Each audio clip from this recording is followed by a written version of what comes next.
मेरे चैनल पर आप सभी का हार्दिक स्वागत करता हूं। जैसा कि कल हमने राजस्थान चतुर्थ श्रेणी भर्ती के अंतर्गत सामान्य ज्ञान की क्लास शुरू की थी। कल हमने भारतीय संविधान के बारे में अध्ययन किया था। आज हम आगे बढ़ते हैं। आज का हमारा अगला टॉपिक है संविधान की विशेषताएं। आज की इस क्लास में हम भारतीय संविधान की विशेषताओं का अध्ययन करेंगे और इस तरह से प्रयास किया है कि कोई भी प्रश्न इससे बाहर नहीं हो, सभी प्रश्नों को इसमें कवर करने का प्रयास किया गया है। तो शुरू करते हैं। भारतीय संविधान की विशेषताएं। भारत का संविधान विश्व का सबसे बड़ा एवं लिखित संविधान है। दुनिया के अंतर्गत जो भारत का संविधान है वो सबसे बड़ा है, क्योंकि जब हमारा संविधान बना तब इसमें 22 भाग थे, 395 इसमें अनुच्छेद थे और जो अनुसूचियाँ थी वो थी 8। किसी भी देश के संविधान का संविधान है वो इतना बड़ा नहीं था जितना भारत का था। वर्तमान में इसमें 25 भाग हैं, यानी संविधान के अंतर्गत जो भाग हैं अब 25 हैं। पहले निर्माण के समय 22 थे। अनुच्छेद हैं वो इसमें बढ़ करके 470 हो गए हैं। मूल अनुच्छेद तो 395 हैं, लेकिन क ख ग इस हिसाब से आगे जो अनुच्छेदों की संख्या है वो लगभग 470 तक पहुंच गई है। अनुसूची है वो 12 है। वर्तमान में अनुसूचियों की संख्या 12 है। संविधान निर्माण के समय इसमें अनुसूचियों की संख्या 8 थी।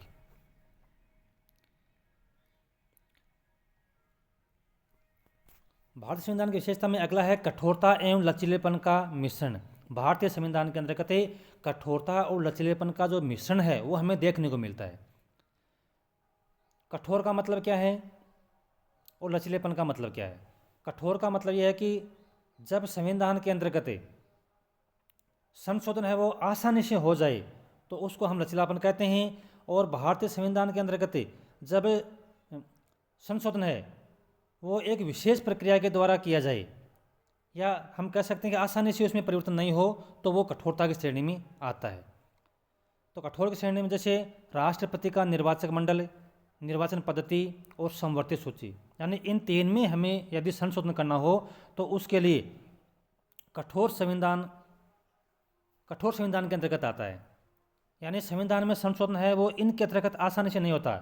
आसानी का मतलब यह है कि संविधान के दोनों सदनों के अंतर्गत जो कुल सदस्य है उनका 2/3 सदस्य की उपस्थिति अनिवार्य है। उसके साथ साथ आद्य राज्यों की विधानसभाओं की स्वीकृति भी आवश्यक होती है। यानी इतना यदि नहीं हो तो संविधान के अंतर्गत ये जो उपबंध हैं इनके अंतर्गत संशोधन नहीं हो सकता। तो राष्ट्रपति का निर्वाचन मंडल, निर्वाचन पद्धति और संवर्धित सूची, ये जो चीज़ें हैं ये कठोरता की श्रेणी में आते हैं। फिर है लचीले का उदाहरण कौन सा है? राज्यों का विभाजन, राज्यों की सीमाओं में परिवर्तन, राज्यों के नाम में परिवर्तन और विधान परिषद का गठन, ये संविधान के अंतर्गत लचीले संशोधन की श्रेणी में आते हैं। क्योंकि यदि राज्यों का विभाजन करना है, राज्य की सीमाओं में परिवर्तन करना है, तो राज्यों के नाम में परिवर्तन है, तो इसके अंतर्गत संसद के दोनों सदनों के अंतर्गत जो सामान्य बहुमत से ये जो बिल हैं संशोधन है ये पारित किए जा सकते हैं। इसमें विशेष प्रक्रिया अपनाने की आवश्यकता नहीं होती है। कहने मतलब कि जैसे 2/3 बहुमत या आधे राज्यों की विधानसभाओं की स्वीकृति वो इसमें आवश्यक नहीं होती है। केवल सामान्य बहुमत से इसमें संशोधन हो सकता है। तो ये लचीले की श्रेणी में आते हैं। कठोरता व लचीलेपन का संबंध संविधान में की संशोधन की प्रक्रिया से है। तो जो हमें संविधान में कठोरता और लचीलेपन का जो शब्द मिलता है उसका संबंध किससे है? संविधान में संशोधन की प्रक्रिया से। यानी संविधान के अंतर्गत कुछ संशोधन ऐसे हैं जिनको करने के लिए विशेष प्रक्रिया अपनाई जाती है और कुछ है वो सामान्य बहुमत से हो जाते हैं। तो संविधान में संशोधन की प्रक्रिया से कठोरता और लचीलेपन का संबंध है। संविधान में संशोधन की प्रक्रिया का जो उल्लेख है वो 368 के अनुच्छेद में किया गया है। बहुत ही इंपॉर्टेंट प्रश्न है कि संविधान में संशोधन की प्रक्रिया है वो संविधान के कौन से अनुच्छेद में है? तो संविधान के अनुच्छेद 368 में है। भारत के संविधान में अब तक 106 संशोधन हो चुके हैं। अगली विशेषता है संविधान की सर्वोच्चता। भारत में संविधान सर्वोच्च है तथा सभी पदाधिकारी व संस्थाएं संविधान के दायरे में रह करके कार्य करती है। तो भारत के अंतर्गत संविधान है वह सर्वोच्च है और सभी पदाधिकारी हो, चाहे राष्ट्रपति हो चाहे न्यायाधीश हो, संविधान से बढ़कर के कोई भी नहीं है, क्योंकि जितने पदाधिकारी हैं वो सारे संविधान से ही अपनी शक्ति प्राप्ति करते हैं, संविधान ही उन्हें वो शक्ति प्रदान करता है। तो संविधान है वो सर्वोच्च है, संविधान से बढ़कर के कोई भी पदाधिकारी नहीं है। संविधान के अनुसार सर्वोच्च, यदि हम संविधान के अनुसार देखें तो सर्वोच्च कौन है? जनता है, क्योंकि भारतीय संविधान के अंतर्गत जो शक्ति है वो किसको प्रदान की गई है? वो जनता को प्रदान की गई है। और हमारे देश में सर्वोच्च कौन है? सर्वोच्च संविधान है, यानी हमारे देश में सर्वोच्च संविधान है, और संविधान के अनुसार सर्वोच्च कौन है? तो वह है भारतीय जनता। कोई भी व्यक्ति या पदाधिकारी या संस्था संविधान का उल्लंघन नहीं कर सकती। तो सारे, चाहे पदाधिकारी हो चाहे कोई संस्था हो, वो संविधान के अंडर में है, क्योंकि उनको जो शक्ति मिली है वो संविधान के अनुसार मिली है।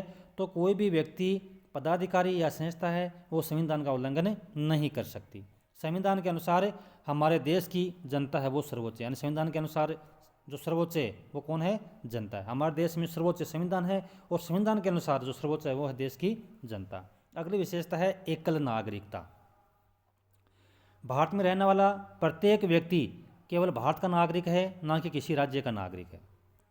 वह किसी राज्य का निवासी हो सकता है, लेकिन नागरिक केवल भारत का होगा। यानी कोई भी नागरिक है वो किसी राज्य का निवासी तो हो सकता है, लेकिन नागरिक है वो किसका होगा? भारत का होगा। जैसे हम राजस्थान के अंतर्गत रहने वाले हैं, निवासी राजस्थान के, लेकिन हम नागरिक किसके हैं? भारत के हैं। एकल नागरिकता जो प्रावधान है वो ब्रिटेन से लिया गया है। एकल नागरिकता जो प्रावधान है वो ब्रिटेन से लिया गया है। दोहरी नागरिकता प्रावधान यूएसए से लिया गया है, और एकल नागरिकता कहाँ है? ब्रिटेन में। यानी दो नागरिकता कहाँ है? यूएसए में, यानी संयुक्त राज्य अमेरिका में। यानी संयुक्त राज्य अमेरिका के अंतर्गत नागरिकों को दो प्रकार की नागरिकता प्राप्त होती है। एक तो अमेरिका के, यानी उस देश की नागरिकता, और दूसरी अमेरिका के जिस राज्य में रह रहा है उस राज्य की नागरिकता। तो अमेरिका के अंतर्गत नागरिकों को दोहरी नागरिकता प्राप्त होती है, जबकि भारत के अंतर्गत जनता को एक ही नागरिकता प्राप्त होती है। और ब्रिटेन में एकल नागरिकता है, और भारतीय संविधान के अंतर्गत जो एकल नागरिकता का जो प्रावधान लिया गया है वो ब्रिटेन से लिया गया है। अगली विशेषता है स्वतंत्र एवं निष्पक्ष न्यायपालिका। तो भारत में न्यायपालिका कार्यपालिका और विधायिका से स्वतंत्र है, यानी भारत में न्यायपालिका है वो कार्यपालिका और विधायिका दोनों से स्वतंत्र है। अर्थात कार्यपालिका और विधायिका न्यायपालिका के मामलों में कोई हस्तक्षेप नहीं करते, यानी न्यायपालिका स्वतंत्र होकर के कार्य करती है। संविधान में इस प्रकार का प्रावधान किया गया है। न्यायपालिका स्वतंत्र, निष्पक्ष व भयमुक्त होकर अपना निर्णय सुनाती है। कहने का मतलब है कि जो राजनीति है उसका न्यायपालिका के ऊपर किसी प्रकार का कोई अंकुश नहीं होता है, कोई दबाव नहीं होता है। वह स्वतंत्र और अपने विवेक से भयमुक्त होकर के अपना निर्णय सुनाती है। अगली विशेषता है संसदीय सरकार। तो भारतीय संविधान की अगली विशेषता है संसदीय सरकार। भारत में संसदीय सरकार की व्यवस्था की गई है। ये कहाँ से ली गई है? ये ब्रिटेन से ली गई है। भारत में ब्रिटेन की भारतीय संसदीय सरकार की व्यवस्था है, जिसमें देश का मुखिया है वो राष्ट्रपति होता है, और सरकार का मुखिया प्रधानमंत्री होता है। अब देखो संसदीय सरकार में होता क्या है? जो देश का मुखिया है वो कौन होता है? वो राष्ट्रपति होता है, और सरकार का मुखिया कौन होता है? वो प्रधानमंत्री होता है। संसदीय सरकार की ये एक विशेषता होती है। सरकार, देखो सरकार जैसे दो प्रकार की होती है इसमें, मुख्य रूप से संसदीय और अध्यक्षात्मक। संसदीय में क्या होता है? देश के अंतर्गत राजा या राष्ट्रपति की व्यवस्था होती है एक तो, और दूसरी सरकार होती है, जनता द्वारा निर्वाचित होती है, और उसका जो मुखिया होता है वो प्रधानमंत्री होता है। अध्यक्षात्मक में क्या होता है? अध्यक्षात्मक में देश के अंतर्गत राष्ट्रपति है वो ही सर्वे होता है, और सरकार का प्रमुख भी वो ही होता है। यानी अध्यक्षात्मक प्रणाली के अंतर्गत राष्ट्रपति ही देश का प्रमुख होता है और वही सरकार का प्रमुख होता है। जबकि संसदीय में उल्टा होता है, देश का प्रमुख और राष्ट्रपति होता है और सरकार का प्रमुख प्रधानमंत्री होता है। अगली विशेषता है संसदीय सरकार में, इसी में संसदीय सरकार में प्रधानमंत्री और मंत्रिपरिषद के सदस्य वो संसद के सदस्य होते हैं। अगली विशेषता है संसदात्मक शासन व्यवस्था। अब देखो संघात्मक शासन व्यवस्था। अगली हमारी विशेषता संघात्मक शासन व्यवस्था। अब देखो इसमें क्या होता है? संघात्मक शासन व्यवस्था के अंतर्गत एकात्मक और संघात्मक शासन व्यवस्था भी दो तरह की होती है, एक एकात्मक और दूसरी संघात्मक। ऐसी व्यवस्था जिसमें शासन की सभी शक्तियां केंद्र के पास में होती है वो तो होती है एकात्मक शासन व्यवस्था, और ऐसी व्यवस्था जिसमें शासन की शक्तियां केंद्र व राज्य दोनों के पास में होती है वो है संघात्मक शासन व्यवस्था। तो भारत के अंतर्गत संघात्मक शासन व्यवस्था अपनाई गई है, जिसके अंतर्गत यानी भारत में इस प्रकार की व्यवस्था की गई है कि शासन की शक्तियाँ ना वो दोनों स्तर पे होती है, केंद्र के पास में भी और राज्य के पास में भी। यानी केंद्र, जैसे भारत में केंद्रीय शासन व्यवस्था है, केंद्रीय सरकार है, और राज्यों की अपनी अलग सरकार है। भारत में केंद्र और राज्यों के बीच शक्तियों को स्पष्ट रूप से विभाजित किया गया। यानी भारतीय संविधान के अंतर्गत केंद्र और राज्यों के बीच में शक्तियों को स्पष्ट रूप से विभाजित किया गया कि केंद्र के पास में कौन सी शक्तियाँ होगी और राज्यों के पास में कौन सी शक्तियाँ होगी। जैसे रक्षा है, रेल है, ये जो विषय है वो किसके पास में है, केंद्र के पास में है। तो यह स्पष्ट रूप से लिखा गया है। जैसे पुलिस है, कृषि है, ये किसके पास में है, ये राज्य के पास में। तो संविधान में स्पष्ट रूप से इसमें लिखा गया है। अगला है पंथ निरपेक्ष राज्य, यानी भारत को एक पंथ निरपेक्ष राज्य घोषित किया गया। पंथ निरपेक्षता मतलब ये होता है कि जिस राज्य का कोई अपना कोई धर्म नहीं होता है या राज्य की ओर से कोई धर्म का संचालन नहीं किया जाता है तो उसको हम पंथ निरपेक्ष राज्य कहते हैं। तो भारत सरकार का कोई राजकीय धर्म नहीं है। भारत में सभी धर्म समान है, सभी धर्मों को आगे बढ़ने के समान अवसर प्रदान किए जाते हैं। तो भारत में पंथ निरपेक्ष राज्य को या पंथ निरपेक्ष की जो धारणा है उसको अपनाया गया है। अगली विशेषता संपूर्ण प्रभुत्व संपन्न राज्य, यानी भारत है वो एक संपूर्ण प्रभुत्व संपन्न राज्य है। इसका मतलब है कि भारत वो किसी दूसरे देश के अधीन नहीं है, किसी दूसरे देश की शक्ति के अधीन है वो नहीं है, या किसी दूसरी शक्ति के अधीन नहीं है। यानी निर्णय लेने की शक्ति भारत के पास में है। भारत देश के आंतरिक और बाह्य मामलों में निर्णय करने की शक्ति हमारी सरकार के पास में है। किसी दूसरे देशों के साथ संबंध किस प्रकार के होंगे, अपने देश के अंतर्गत हमें किस प्रकार की व्यवस्था का संचालन करना है, ये जो तय करने की जो शक्ति है वो भारत के पास में है। विश्व का कोई भी देश या बाहरी शक्ति हमारी सरकार को आदेश है वो नहीं दे सकती है कि आप ऐसा करेंगे। तो भारत एक संपूर्ण प्रभुत्व संपन्न राज्य है। अगला है समाजवादी राज्य। भारत एक समाजवादी राज्य है, यानी भारतीय संविधान के अंतर्गत समाजवादी धारणा को अपनाया गया है। देखो समाजवाद में क्या होता है, उत्पादन व वितरण के साधनों पर सरकार का नियंत्रण होता है। पूंजीवाद में क्या होता है, उत्पादन वितरण के संसाधनों पर निजी स्वामित्व होता है। तो भारत के अंतर्गत समाजवादी राज्य की जो स्वरूप है वो देखने को मिलता है। यानी कहने का मतलब है कि भारत के अंतर्गत जो संसाधन है उनको जनता को अधिक से अधिक फायदा किस प्रकार से मिले, सरकार इस ढंग से कार्य करती है। लोकतांत्रिक गणराज्य, भारत में अप्रत्यक्ष लोकतंत्र है। भारत में राष्ट्रपति वंशानुगत न होकर के निर्वाचित होता है। अब देखो भारत एक लोकतांत्रिक गणराज्य है, यानी भारत में अप्रत्यक्ष लोकतंत्र का मतलब कि देश का जो मुखिया है वो राष्ट्रपति होता है। तो राष्ट्रपति का जो चयन है वो वंशानुगत नहीं होकर के बल्कि निर्वाचित होता है, यानी ये गणराज्य की श्रेणी में आता है। लोकतंत्र प्रत्यक्ष और अप्रत्यक्ष। प्रत्यक्ष शासन व्यवस्था में बागडोर है वो सिर्फ जनता के हाथों में होती है, जैसे स्विट्जरलैंड। तो भारत में क्या है, अप्रत्यक्ष लोकतंत्र है। क्योंकि अप्रत्यक्ष कहाँ होता है, जब प्रतिनिधियों का चुनाव या देश के जो मुखिया है उसका चुनाव यदि जनता स्वयं करती है तो वो तो होता है प्रत्यक्ष। और जब जनता के द्वारा पहले प्रतिनिधि चुने जाएं और वो प्रतिनिधि यदि आगे अपने मुखिया का चुनाव करें तो वो होता है अप्रत्यक्ष। तो देखो भारत में अप्रत्यक्ष लोकतंत्र है।